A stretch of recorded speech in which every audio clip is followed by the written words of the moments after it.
Hi guys, today we're trying more Asian snacks. Here we go, let's see what we can find. Everything's so cheap.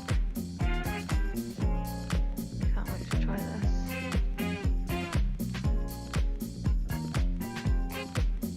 Okay, so this is everything we got.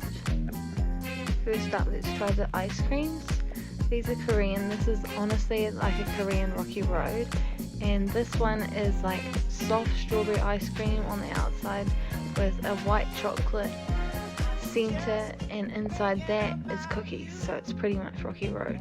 These are blueberry marshmallows. They were so good, and $2, $1.30 for this bag. The Pockies are peach and very blueberry.